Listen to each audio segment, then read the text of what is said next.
Hey everybody, welcome to Book of Katherine, and we are going to talk relationships today. Relationships and taking advice on relationships and standards and what you should look for in a partner. So, number one, I want to say the reason that I'm doing this is because I saw a video by SOTOMAYOR that said, standards.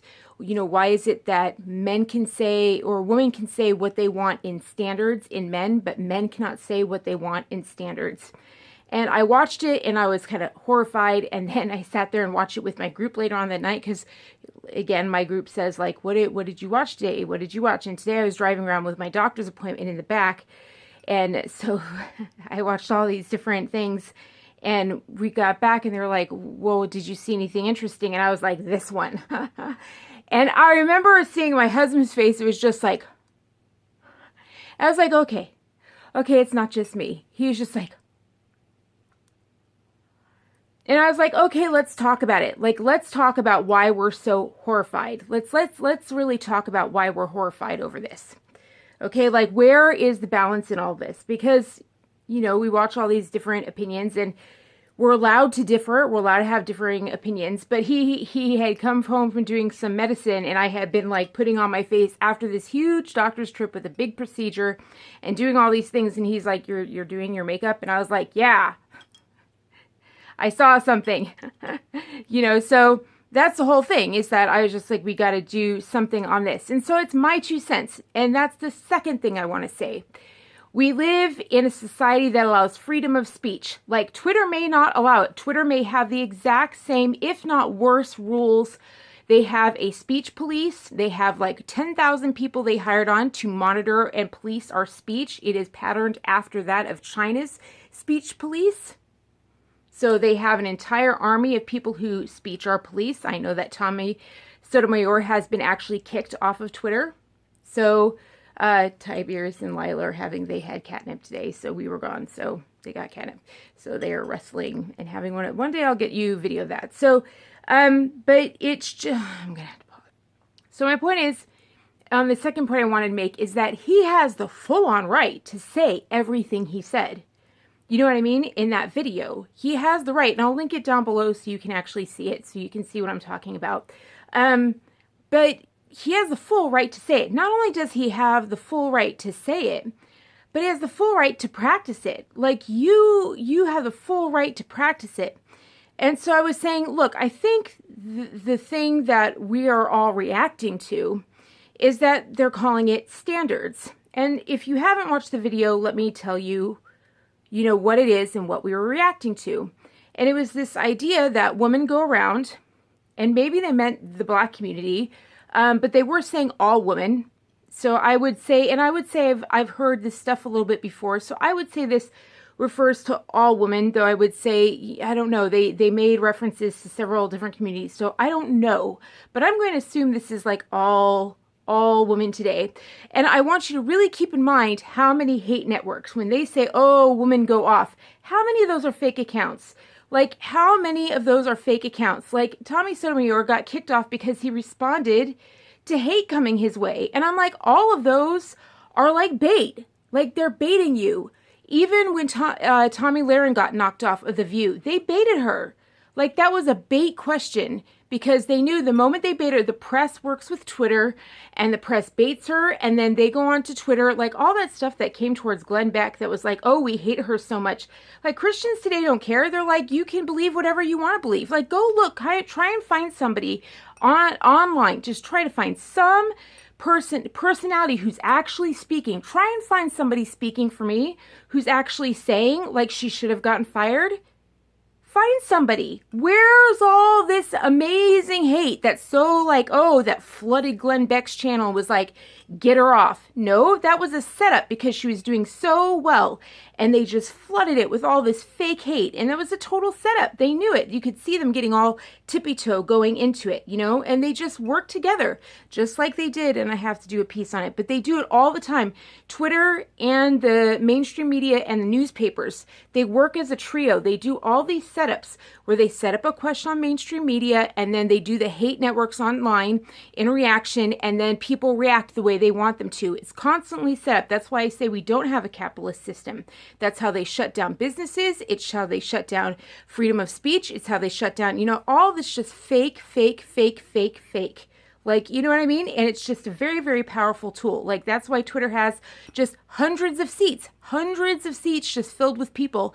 And each person controls 50 to 100 accounts that are fake.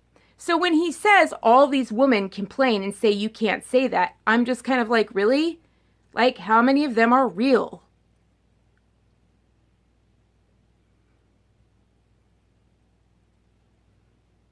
I just don't, unless you meet them in person. If you meet them in person, that's a whole nother story. So I don't listen to anything unless you tell me a story about meeting someone in person. Then I listen. Like, I listen to his stories of things that happen in person. So that's something I really want to say. So when he says, he gets on there, and let's get to the standards things that he talks about. He says, why is it that women are able to say, I need a man with a job? Like, I want a man with a job, and he has to have this, and he has to have this. He has to be 6 feet tall, and he has to be this in order to be with that guy. Why can women have all the standards in the world, but a man can't say she has to have a nice butt, or she has to have big boobs, and she has to work out? Like, he said, if you don't work out, we're not going to work out. And all of our, we were just like, you know, and some of the Hollywood people are like, yeah, that's the way. But the thing is that if you don't see the difference between those two things, not saying that it's justified or they can't have it, but let's talk about the difference between that. For those of you who are out there experiencing all about that, because he's like, I don't get it. I don't get the difference. They're the same thing. Hell or not they are. Hell or not they are. They ain't the same thing. He said, one of the guys said that if you gain weight as a woman, that's grounds for divorce. But if a man loses a job and never gets another job and a woman says that's ground for divorce, the woman be like, good for you. And I'm just like, and he's like, they're the exact same thing. And I'm like, what? No, like, no, they're not the exact same thing. And he's like, I seriously don't get it. And I was like, if you don't understand. And the thing is that I kept quiet, because that's what happens a lot. Like, I really rely on my friends to see if I'm crazy. So what I do is I put it up there, and they say, do you think it's interesting? I put it up there, and I kind of sit back and I just keep my mouth shut. No, there are two things that happen. One is I keep pausing and I keep giving them data and information that I found in my research to give it back up, because there's all these videos that I need to give, you know, and I'm like, well, know that this happened, know that this happened, know that this happened. It kind of drives them nuts. Okay, or the second thing happens and I just want to see if I was crazy, and I stay back and I keep my mouth shut. This was one of those videos. And it was so good to see my husband just be like, and let me explain why that is. Like, you know, I got sick. I got in horrible car accidents, and I got pinned down, and I couldn't move, and I flooded with inflammation, and I gained freaking huge amounts of weight. Like, I gained huge amounts of weight. Massive. And my husband never saw it. Like, he just didn't see it. He made me never notice it. Like, I didn't, you know, not that I loved it, not like that I was happy about it or anything like that, but it didn't affect the way that he felt about me.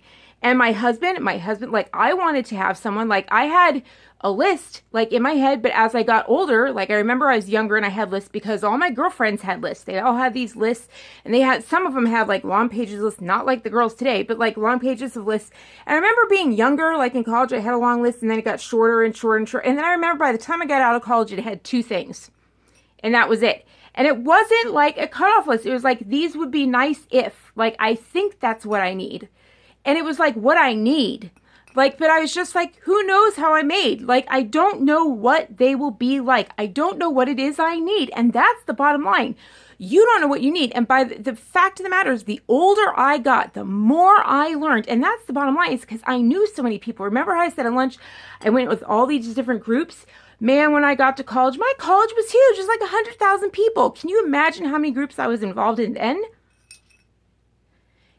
And the professors and the TAs and everything, and then all the groups I was involved in outside of college. By the time I got out of there and all the traveling that I did, and by then I was involved in champion dancing and traveling across the country, I knew I knew by the end of college, I was like, you don't know what you need. All the women were telling me, like, I thought I needed this. I thought I needed this. I thought I needed an outgoing man, and I actually have a shy, quiet guy. I saw it. The successful relationships, people were like, I thought I needed this, and I fell in love with this. And I learned to just drop it. Like, you don't know what you need. You don't know what they're going to be like. And that's exactly what happened with me and my husband. Like, do you think I would have fallen in love? Like, my husband's, like, he is not at all what I would have pictured. Thank goodness I tossed out any idea. Like, I had grown and knew enough people to toss out an idea. Now, did he meet those two things? Yeah, thank goodness, And I remember in college, they got on me. They were like, how can you have one of those things on there? And they were like, because it permeates her life. It's in what she lives her entire life by. And wouldn't you want someone who shares that same thing? Otherwise, things will clash. It's like a culture thing. Cultures will clash if it doesn't. And it wasn't race or anything like that. Don't. It wasn't that at all. But it was just, they were like, don't you get it? And I hadn't figured that out. It was somebody else in the group who had figured that out. And I was like, oh, that's a really good point. They were like, you want to get along in life. And I was like, it's not even like, and that's it. But I was just saying it would be nice. And it does. It's something you can share. And if it defines my life so much, like it was kind of like a code I lived by. You know what I mean? I was like, I'd like them to have the same code, like an ethics kind of thing. It was like my ethical standards. And I just wanted them to have the same ethics. That kind of matters. And lo and behold, that's what they have. My husband has the same ethics, which is why you can be best friends, which is what you and I share. Ethics. We don't like to be lied to. We believe in freedom of speech. But that's not necessarily what everyone has. You know what I mean? And when you're really young, it's really hard to like pound that out. It took a long time to kind of figure that out. So, but here's the thing with the Tommy Sotomayor thing is that when you say it's a standard, like a girl looking good and having a big butt and having big boobs is a standard, you're saying it's above another. He's saying those are high standards. And a fat woman isn't a high standard. And I was just like, look, I know fat isn't healthy or anything like that. But he's like, that's the prime cow or something. Let me get something really clear to you. Like asking for somebody who has a job, that's asking for someone who has responsibility in life, who cares about that. It's having a worth ethic. Psychology says a man's drive, he needs to eat, he needs to work, he needs to sleep. Those are 3 of man's basic needs. It doesn't say anything in there of like, yes, there are things about like they need to not be heavy, but that's not what he says. He says they have to be a workout fanatic. That's different. And when you get into that, I know that's a big thing in the culture, like you have to be into working out. Well, that's when you want a girl with a certain curved butt. And that's when you want a certain curved boob. Let me tell you the difference. They are not saying that that's a preference. If they had said, this is just what we're attracted to. I prefer light-skinned girls. I'm attracted to light-skinned girls. But they're not saying that. They're saying my standard. I have a higher standard than the other guy. My higher standard is light-skinned girls. A standard. A standard is light-skinned girls with big boobs and a big butt. So what? A super skinny girl with no tone, no boobs, and no butt is a lower standard? I'm sorry, but I worked in kinesthetics. Like there are some people that it just ain't going to work out that way. So they're worthless as a human. And I want to explain to you where this is coming from. And I want you to understand. I want you to really, really listen to me. When you get into all this and you listen to people, hold on, my mouth is getting dry again. So I want you to understand where that's coming from. It's not that because people are going to lose their jobs. They're going to lose their jobs in this world.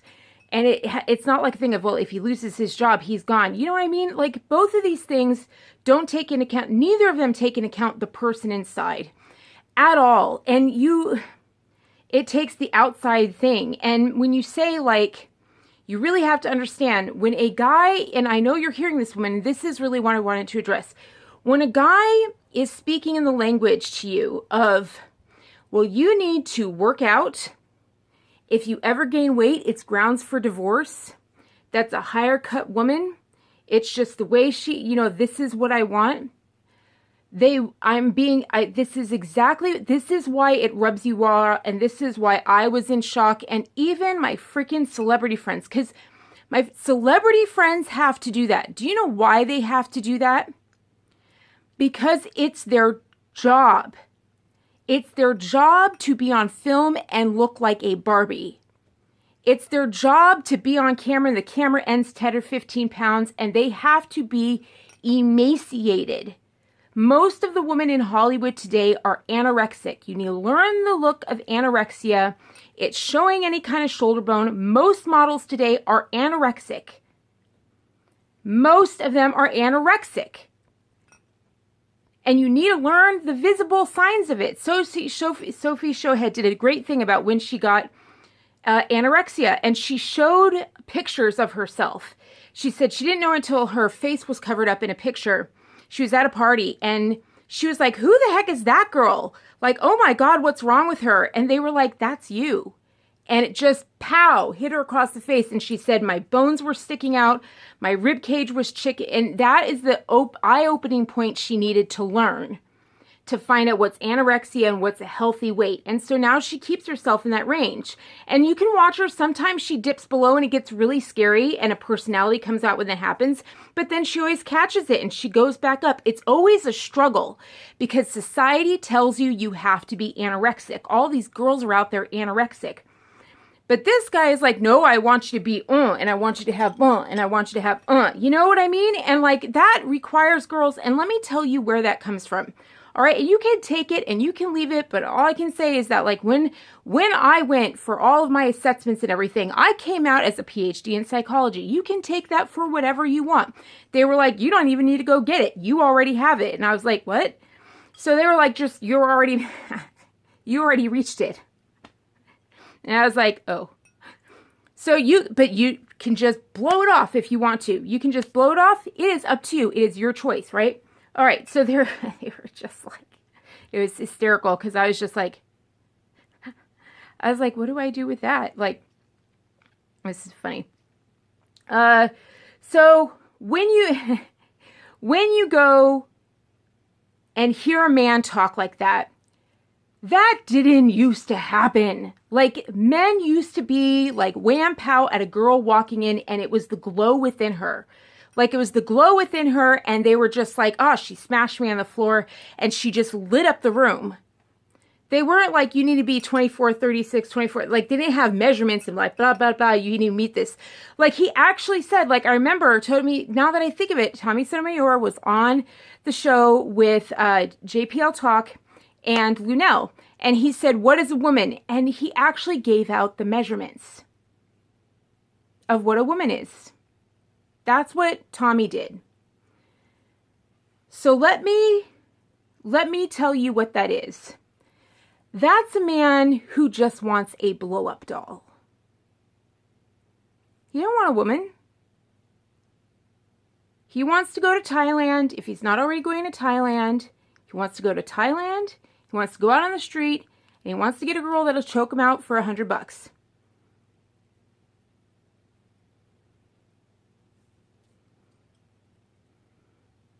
He watches porn every night, severely addicted to porn, because to meet the sexual requirements they need the girls to match up with who they watch on porn and who they're turned on by. And it will get worse and worse and worse. And when you get into sexual acts with them, they will go everything step by step by step in the same exact patterns as what happens when you watch porn. In porn, and I took the courses at UCLA. I took them. I took courses on at UCLA because someone was like, oh, you really need to do this. And I was just like, oh, great. So like I was like, thank you oh so much. So I know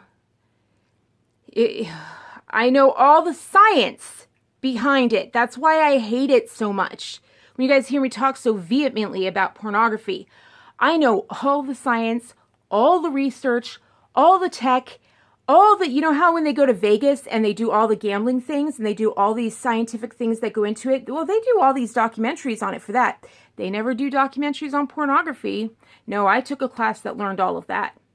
So that's when I can look at a man, and when he says things, I know exactly what's going on. I could even tell you the type of porn he's addicted to because I took, you know what I mean? Like, unfortunately. And the men in the class would get really upset because they're like, now I can't have sex with my girlfriend because I'm seeing how porn is literally dictating what I do with her. And they're like, you ruined my sex life. They realize, like, I'm not having sex with her. I'm repeating what I'm doing. Now, I want you to listen to Tommy Sotomayor. Now, it's his life. He's free to do what he wants. I am not judging whatsoever. But I'm saying when you listen to marriage advice, sex advice, relationship advice, ask yourself what kind of relationship you want. He is not in a relationship because he has literally said, I can't help it. I just keep going out every night and bam, bam, bam, bam, bam. That's a sex addict. He complains about these women, but then he says, oh, I go out to dinner. I say I'm out to dinner. They all show up at the bar wanting to have sex with him. Now, what do you know? I know when I go out, I don't say I'm out. You never do that. You go out, you take pictures of it, then you continue on with your life, and then a few days later, you post it. After you were there. You don't do it when you're there. But oh no, he does it when he's there. Knowing the girls are going to show up. He's like, they hate me so much, but they all want to me. And he says it. He does. He's like, oh, they hate me, but he's still bum. People that are sworn enemies of his. That is risky behavior. Because those are setups. They're recording him. They're taking VHS tapes of him. Like, those are extremely dangerous, risky situations. But that's what addiction does. They can't help it. Is that really what you want to listen to? You can go ahead and say I'm wrong and how dare she, whatever. Well, I told you, this is my personal opinion. But you know what? No one else is saying it. No one else is saying it. Maybe a clinical psychologist will come out there and tell you the same thing. Maybe. Would be nice to, somebody. Go out there and tell us what a sex addict is like. And what the behavior is like. No, there are YouTube videos out there that tell you what a sex addict's behavior is like. And how they see women. They objectify women. They can't get past a woman as just you literally refers to them as a robot.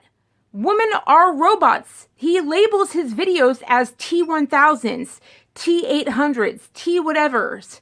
And says it's all about the woman. Doesn't put blame on the men. Puts blame on the woman.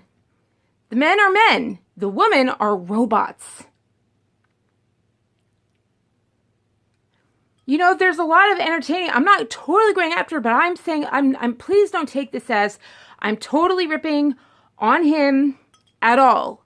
Please don't take this as that. I am giving you a different perspective so that you can understand maybe where it's coming from. When it gets confusing and it gets painful and you're like, but I thought I don't understand. It does hurt when a guy says this. It does. And I don't want to be with a guy like that when he says, oh, if you gain a pound, you're dang right. He's saying be a Barbie and I'll fire you if you gain a pound. That's right. He's judging you on your exterior. Get the F out. And if you're saying to a guy, you better have a job throughout our entire relationship or we got a problem, you've got a problem. You know, if you're looking for a good work ethic or something that matches your work ethic, that's different. You know what I mean? Or your humor or anything like that. But usually you don't know what you need.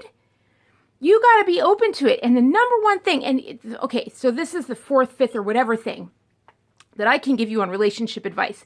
And you know what I would say, listen to me maybe? This is the thing. Why don't you try listening to people who have a successful relationship?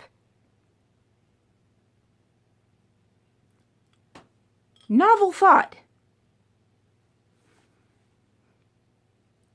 Novel thought. Maybe you should try listening to somebody who has a successful relationship. I know when I got together with my man, I knew my parents sucked. I knew my parents would be total junk. Do you know that before I met my husband, I had already asked some friends of mine to be like sponsor parents? I was like, if I ever meet someone, can you be like surrogate parents for me? Because they were such amazing people. Like I said, if I ever meet anyone, I can't trust my parents to give me good advice. Can you be surrogate parents for me? Because they had an amazing 25-year relationship. And I wanted a marriage like them. I knew what they had. I knew what they had was what I wanted, and I knew what they had, what it took. Now, they had rough patches and everything like that.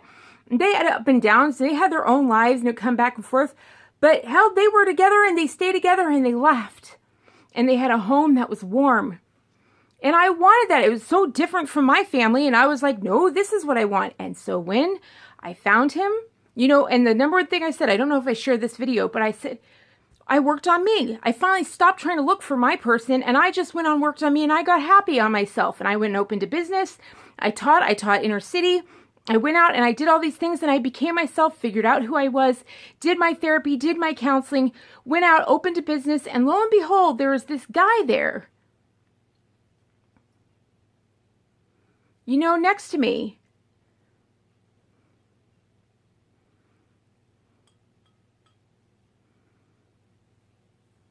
Who I never would have considered, who had a lot of time to help with the business, and wow, he had really good ideas. And you know what I liked most about him is that he thought as fast as I did. And I didn't realize until I met him that I slowed down my thoughts for my friends. Like, I would talk to them, and then I'd have to slow it down and explain where I had gone with my thoughts. But he was like, okay, I think I'm with you, and then he'd speed ahead so that we moved. And I was like, oh my gosh. I'm actually slowing down and having to explain what my thought process 6 steps ago. But he was right with me. So we'd leapfrog and actually work through things. And I was like, we think at the same speed. Because you attract people who are like you. So I was attracting people like my family. And because I did something risky and crazy, do you know, he was the one that told me to open up my business. And I was like, you're ludicrous. You're insane. You're insane. I thought he was insane. And it turned out I was an incredible business owner. I got the most amazing reviews when I did business consulting. That was it. I was the number one consultant, in every firm I ever worked for. Number one consultant. Finally went out on my own. It was always 5-star, 100%. No, they'd never seen anything like it. And that was his idea. That was his idea. He just came out of the blue. Some random guy who wore dirty sneakers and had this random never spoke. And I was like, I wonder what this guy thinks. And so he started helping with my business. I'd just be like, so what do you think about this? And he'd get really quiet. And I'd be like, okay. And I'd just walk away and I'd wait for 45 minutes. And then he'd tell me what he thought about it. And it'd be this brilliant thought, and I was just amazing.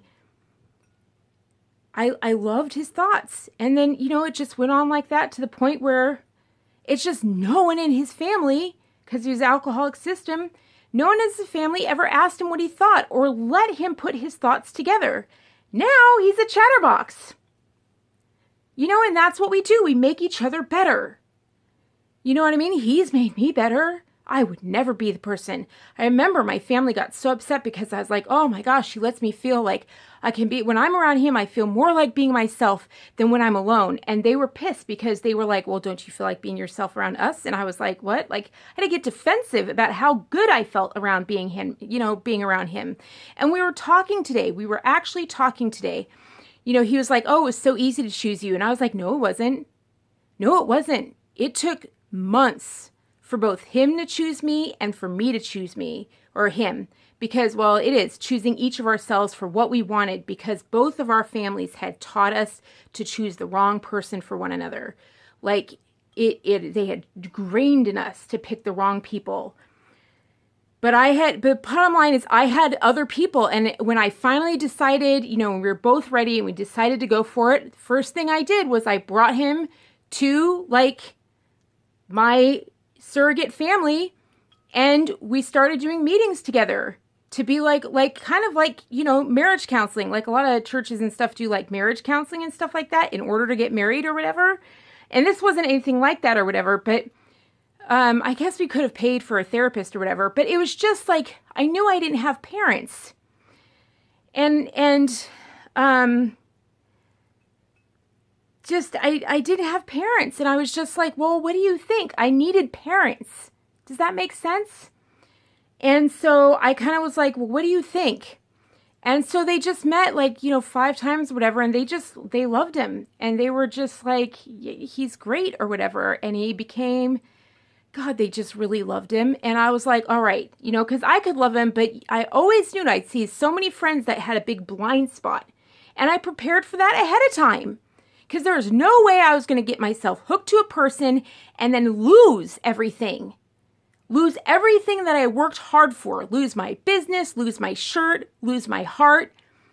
You know what I mean? Like lose it all because I picked the wrong freaking guy. I was not willing to do that. And when it comes to that, that is my point. Like, are you willing to go through the pain by listening to someone who can't keep a relationship down? So I'm just suggesting that maybe listen to somebody who has a long-term marriage that is going well, where they love each other and they enjoy each other, and see what they did. Ask them. Find out how they work it out. Not people who hate each other, people who like each other. And almost all of these stories, they'll tell you, like, it's not who I thought. It's not who I thought. It's not who I thought. It's not who I thought. It's not who I thought. It's not the list. I still can't find anyone who it messed the list. So it met my list, but my list was like, have my ethics and please be taller. And he's like, I don't understand why women want a guy that's taller. Do you want to know why I wanted a guy that's taller? Because I'm freaking like over 5'5". Like I'm tall. Like I'm above the 5'5" mark. Not only that, but I'm broad. Not only that, but I've got massive girls. Massive. That, in my history, men were so turned, like they did not like that. They walk around, these men, they were intimidated by it. They just like, I've got a big head and everything like that. And so I would be in all these sports teams and stuff like that. And you felt like you would crush these men. Like if I was with a man, I didn't want to feel like I could crush my guy. And I was like, if I fall in love with him, great. But, if I prefer it, I'd like to have a man where if he holds me, I feel somewhat protected. Do you know why? Because the number one, and I know they erased it. I looked it up today. In 1992, Agenda 21 erased it. They replaced it with all of their values. They say the 5 needs of men and 5 needs of women. That's not what it comes up with. In all the psychology textbooks, all that stuff is lies. You'll find them on a ton of blogs and a ton of books, and none of that stuff is what the psychology research came up with. You can't find it. So the number one need of a man is like, affection, to be touched, sensual affection. Number one need of a woman is security. And you tell me if a woman feels secure if she's hugging a guy that comes up to her shoulder.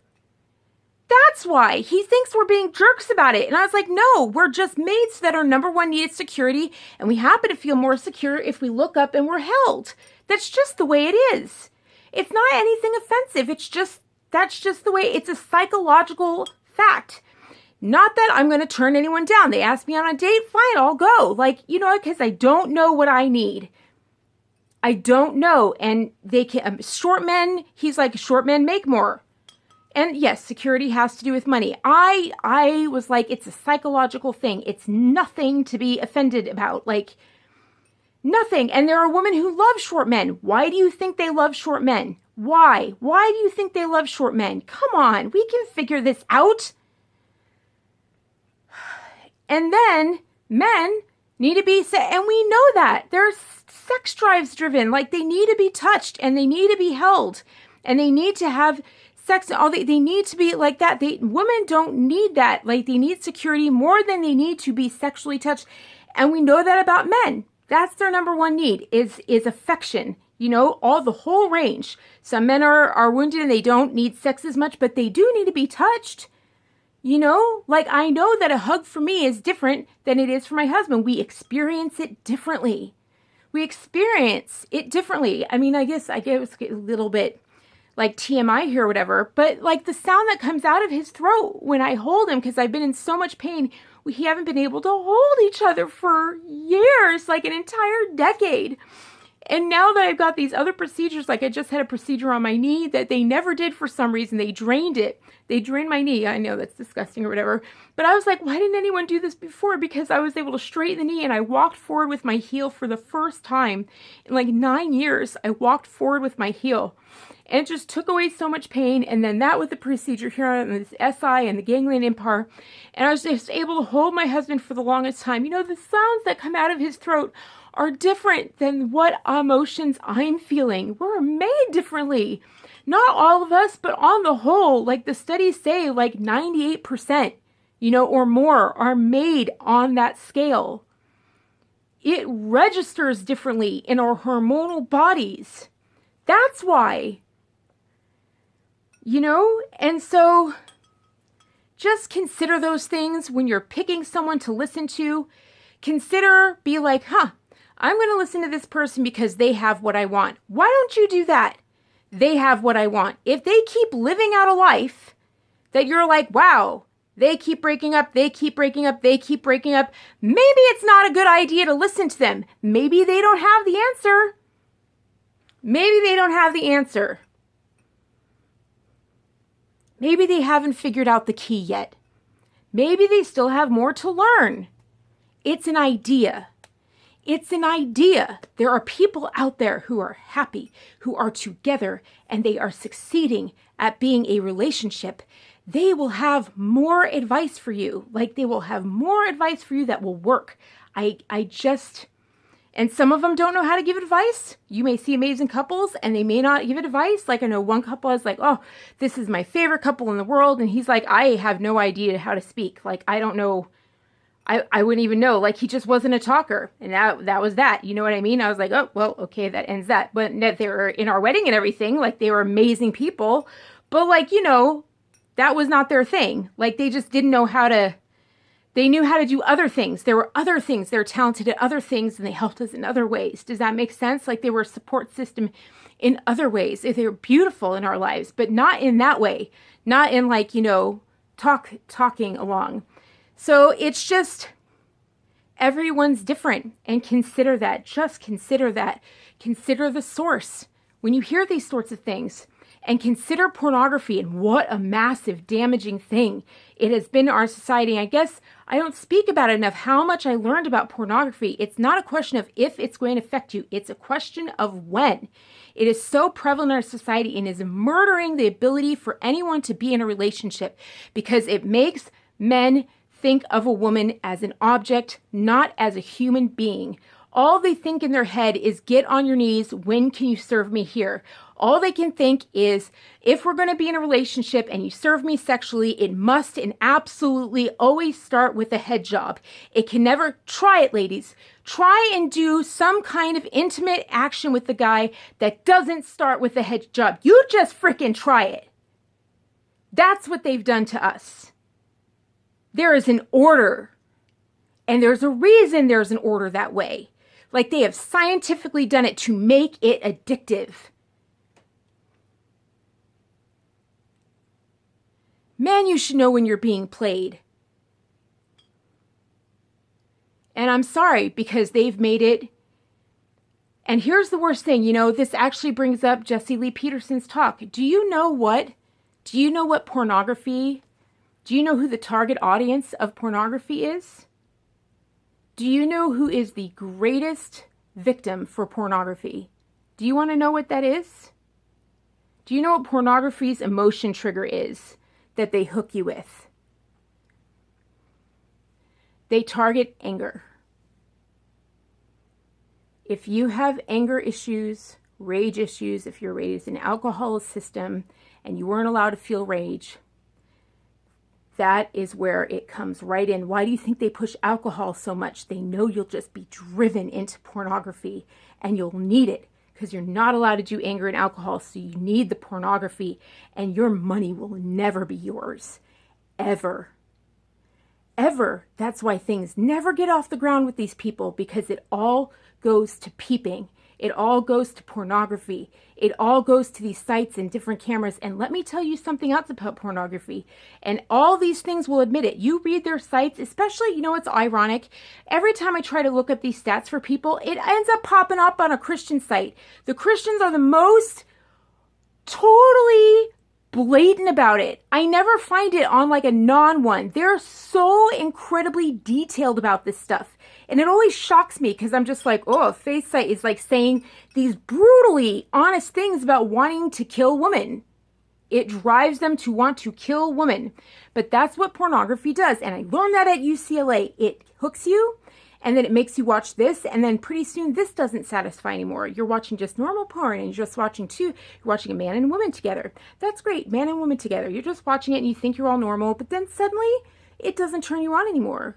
And you're like, what the heck? I thought this was turning me on. Why isn't it turning me on anymore? And after a while, you're like, click, click, click, and it doesn't do crap for you. And so then you have to go a little bit darker. So then you have to watch a man and two women. And then you have to watch a man getting a little rougher with those women. And then you have to watch the women doing some of the horrible things to each other.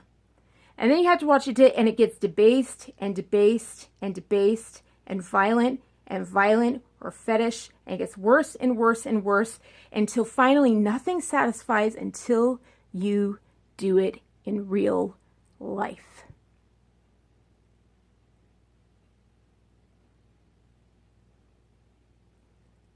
That's the gift of pornography in our society. That's the gift of sanctuary cities. That's why they can't stop. And that's why it's the first thing they introduced to the internet. That's why kids, the average age of addiction starts at the age of 7 now. 7. That's why I tell you to keep your kids off the internet. It's not child friendly. Because what they click through, they sense that your kid's a kid. What you see online is not what your kid sees online. You're like, oh, I'm going to a kid's site. Yeah, they know. That's exactly what they want. They want to be the parent, not you. They're like, thank you for your kid. We'll make them an addict now. And they start putting all the programming in. And you're never aware of it. And your kid grows up to be the most voracious sex addict or sex victim or sex traffic, and the next thing you know, dangerous behavior. And you're like, what the heck? I thought I did everything right. I thought I did everything right, but you didn't know that you weren't the parent. Ever. And if you're thinking, I need a way to get how do I make sure that I'm the parent? Books. Kids used to sit in the corner for hours and read books. Like, one of my friends just started doing this recently, right? They got a whole bunch of books, and it gave me an idea to have some of my celeb friends do it, right? So they started doing it. Do you know that those kids like it better? They like it better than their little tablets and apps, all the fun games and little Frogger things and all the math. They are into the books. They'll get huge vintage boxes of children's books, and they are into them for hours. They leave their moms alone. And they're just in the corner and they're reading along and they're pointing and they're interacting with the books. And it's like a whole new world because it moves at the pace of the kid, and it's not trying to program the kid. The kid is becoming themselves. The book is stationary. It lets the kid move at their own pace. Don't you get it? Don't you get it? Look at the quality of the people coming from people who learned from books versus the quality of the people that came from tablets. Are you kidding? One is a murdering rash society. You know, that can't get a job, sleeps on the couch, does video games all day, and the other one is like writing books and selling Pulitzer Prize winning novels. Which one do you want to be your kid? Huh? Let's just guess. So it's just an idea. It's just an idea. And which one's on all the marijuana because they're depressed? Which one's on all the drugs? Which one are you going to be picking up at jail? And which one is happy and successful and moved out of the house and is like off, and doing hiking and traveling the world? The one that grew up on books because they can self-regulate. They're off on their own.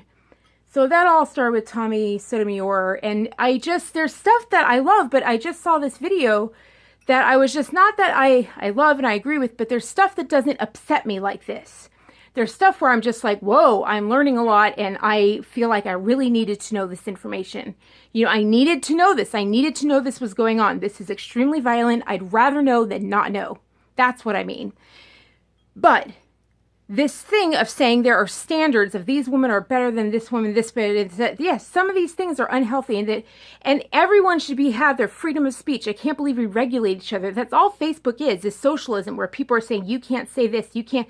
We should never go around saying you can say that or you shouldn't say that. The moment you say you shouldn't say that, do you hear me saying he shouldn't say any of that?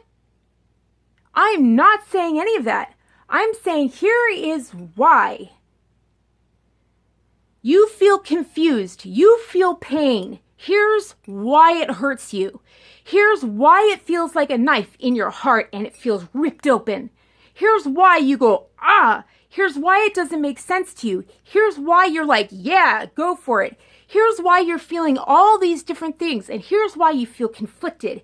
Because you're like, yeah, well, this makes sense. But yeah, this makes sense. I'm saying here's why. Here are some answers that might make sense for you. So that the next time you hear stuff, maybe you just understand a bit better. And understanding is like everything. Knowing is half the battle. G.I. Joe. Knowing's half the battle. Because it allows you to make more powerful decisions for your own life. Instead of just being like, thinking you're free to do whatever you want, but I thought maybe you should consider these things as well.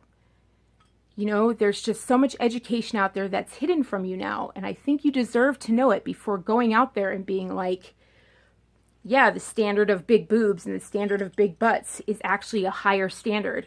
No, it's a preference. You're turned on by big boobs. But let's be honest, the big boobs they're talking about and the big butt, they're all fake.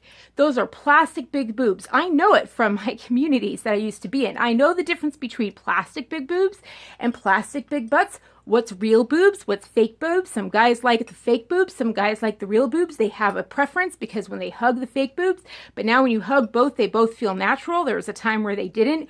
And the guys had a preference, and then there's half boobs, and then there's full boobs, and there's the whole 9 yards or whatever. But girls are feeling like, well, now I need to get injections. No, there are plenty of men out there. You got to say it's a preference because there are so many men out there that don't care. And Crowder said this. He's like, let's be honest, men are attracted to 90% of women out there. Like if it's a woman and it's walking, they're turned on. They'll screw just about anything that moves. That's just the way men are made. I learned that. I spent so much time worrying about whether or not I was attracted to men, or men were attracted to me. My mother got in my head so bad, and magazines got in my head so bad, that I was so worried about whether or not men were attracted to me. And boy, did I find out, no. After I got married, all the men were like, ugh. And I was like, what? They all wanted, it all came out. Just every man, woman, child, because I just walked across the room.